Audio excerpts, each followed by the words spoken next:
नमस्कार, सुप्रभात। आप देख रहे हैं हमारा सांकेतिक समाचार। मैं हूं साइमा खान और मेरे साथ है मेरी सहयोगी बीना।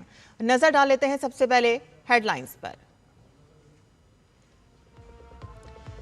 5 देशों की यात्रा के दूसरे चरण में प्रधानमंत्री नरेंद्र मोदी देर रात नीदरलैंड पहुंचे। आज डच पीएम रॉब जेटन के साथ करेंगे द्विपक्षीय वार्ता। राजा विलेम अलेक्जेंडर और रानी मैक्सिमा से भी करेंगे मुलाकात। दोनों देशों के बीच कई महत्वपूर्ण समझौते होने की संभावना।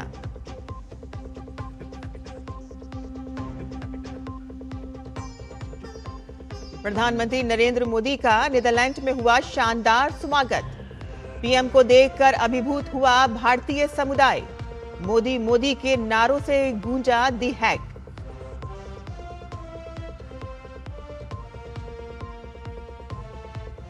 केंद्रीय गृह मंत्री अमित शाह आज गुजरात के दौरे पर। विभिन्न कार्यक्रमों में लेंगे हिस्सा। गांधीनगर लोकसभा क्षेत्र के विकास कार्यों की प्रगति की करेंगे समीक्षा।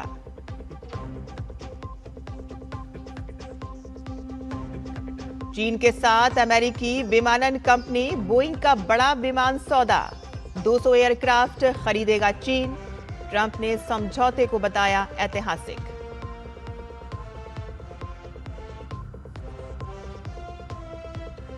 और अंडर 17 बॉक्सिंग चैंपियनशिप में भारत का शानदार प्रदर्शन। युवा मुक्केबाजों ने 2 स्वर्ण सहित 17 पदकों के साथ किया अपने अभियान को समाप्त। और अब समाचार विस्तार से। 5 देशों की यात्रा के दूसरे चरण में प्रधानमंत्री नरेंद्र मोदी कल देर रात नीदरलैंड पहुंच गए। एम्स्टर्डम के शिफॉल हवाई अड्डे पर प्रधानमंत्री का बेहद गर्मजोशी से स्वागत हुआ। प्रधानमंत्री का अभिनंदन एयर एडमिरल लुडगर ब्रूमेलर ने किया और नीदरलैंड के विदेश मंत्री टॉम बेरेंटसन भी पीएम के स्वागत के लिए एयरपोर्ट पहुंचे। प्रधानमंत्री मोदी आज नीदरलैंड के प्रधानमंत्री रॉब जेटन के साथ द्विपक्षीय वार्ता करेंगे और देश के राजा विलेम अलेक्जेंडर और रानी मैक्सिमा से भी मुलाकात करेंगे। और इस दौरान semiconductor, artificial intelligence, green hydrogen, जल प्रबंधन और नवीकरणीय ऊर्जा जैसे क्षेत्रों में कई अहम समझौतों पर हस्ताक्षर होने की संभावना है।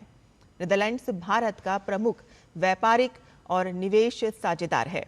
नीदरलैंड यात्रा के बाद प्रधानमंत्री मोदी स्वीडन, नॉर्वे और इटली का दौरा करेंगे। प्रधानमंत्री नरेंद्र मोदी का नीदरलैंड के दी हैग में भव्य स्वागत हुआ। होटल पहुंचने पर पीएम का परंपरागत ढंग से बेहद गर्मजोशी से अभिनंदन किया गया। प्रधानमंत्री का स्वागत पारंपरिक शास्त्रीय नृत्य से किया गया। बड़ी संख्या में भारतीय समुदाय के लोग प्रधानमंत्री के स्वागत के लिए होटल परिसर में मौजूद रहे।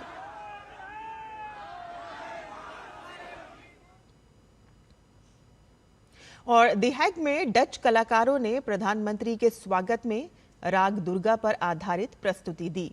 साधु राम अनुपम बानी की इस प्रस्तुति में जो कलाकार शामिल हुए उनमें कॉलिन मेजर और कोरा गिरिवैन बोस, सत्यकाम मोहकम सिंह और हेइको दिचकर शामिल हैं।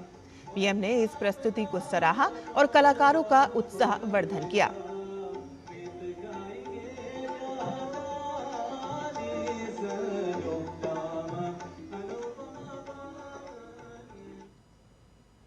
दी हैग में पीएम के अभिनंदन में शास्त्रीय नृत्य भी प्रस्तुत किया गया। राग देश पर आधारित इस प्रस्तुति में 9 कलाकार शामिल हुए और सौम्य शुक्ला और इंदु पांडे ने कथक, अनिका मिश्रा और सीता कादम ने ओडिसी और श्रद्धा और अंजलि पद्म कुमार ने भरतनाट्यम और मैरी जैन और अक्षय सुंदर ने कुचिपुड़ी और लक्ष्मी शशिधरन ने मोहिनी अट्टम नृत्य प्रस्तुत किया।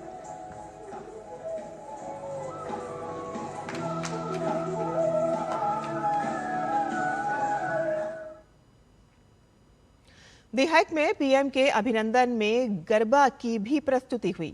7 कलाकारों ने गरबा नृत्य की प्रस्तुति दी।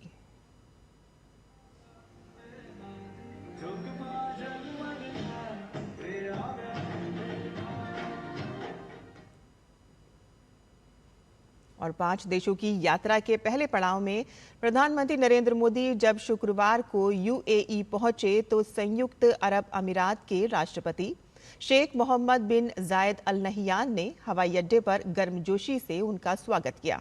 इस मौके पर प्रधानमंत्री नरेंद्र मोदी को अबू धाबी पहुंचने पर गार्ड ऑफ ऑनर दिया गया।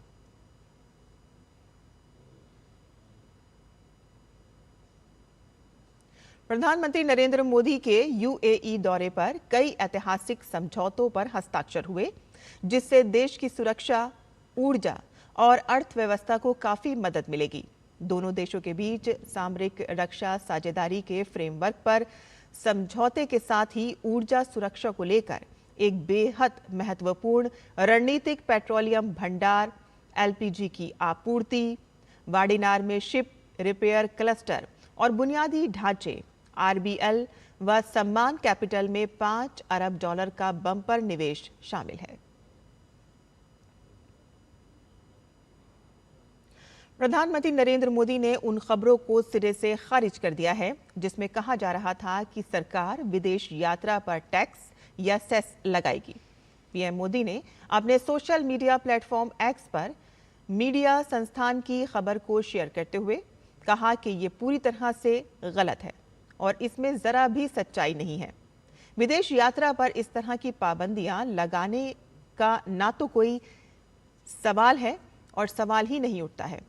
हम अपने लोगों के लिए ईज ऑफ डूइंग बिजनेस और ईज ऑफ लिविंग को बेहतर बनाने के लिए पूरी तरह से प्रतिबद्ध हैं। प्रधानमंत्री ने इस पोस्ट के बाद विदेशी यात्रा पर नए टैक्स या सरचार्ज लगाए जाने की अटकलों पर विराम लग गया है। अमेरिका चीन व्यापार संबंधों में एक बड़ा मोड़ देखने को मिला है। ट्रंप की चीन यात्रा के अंतिम दिन दोनों देशों के बीच एक बड़ा विमान सौदा हुआ। अमेरिकी राष्ट्रपति डोनाल्ड ट्रंप ने बताया कि चीन अमेरिका से 200 बोइंग जेट खरीदने पर सहमत हो गया है। उन्होंने बताया कि भविष्य में ऑर्डर बढ़कर 750 विमानों तक पहुंचने की संभावना है। इन विमानों में जनरल इलेक्ट्रिक के इंजन होंगे और यह पहला मौका है कि जब बीते लगभग एक दशक में अमेरिका में निर्मित विमान को चीन खरीदने वाला है। और खेल की खबरों में उज्बेकिस्तान के ताशकंद में आयोजित एशियाई अंडर 17 मुक्केबाजी चैंपियनशिप में भारतीय युवा मुक्केबाजों का शानदार प्रदर्शन देखने को मिला है। भारतीय मुक्केबाजों ने इस प्रतियोगिता में 2 स्वर्ण पदक और 7 रजत पदक जीतकर अपने ऐतिहासिक अभियान का समापन किया। भारत ने अंडर 17 वर्ग में 8 कांस्य पदक भी अपने नाम किए और इसके साथ ही इस वर्ग में लड़कों और लड़कियों की टीमों द्वारा जीते गए पदकों की कुल संख्या 17 हो गई है।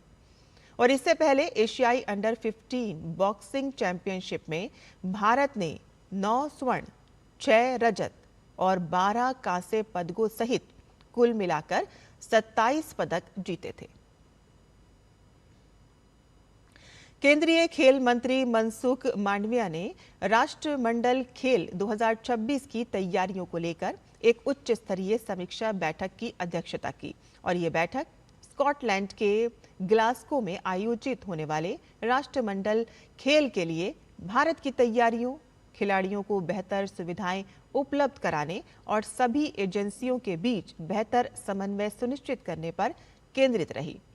बैठक में खेल मंत्रालय के वरिष्ठ अधिकारियों के अलावा भारतीय ओलंपिक संघ, राष्ट्रमंडल खेल 2026 के शेफ डी मिशन और साई के अधिकारियों ने हिस्सा लिया और इस दौरान खिलाड़ियों की तैयारियों, प्रशिक्षण कार्यक्रम, लॉजिस्टिक्स, संचालन व्यवस्था और विभिन्न समन्वय तंत्रों की समीक्षा की गई।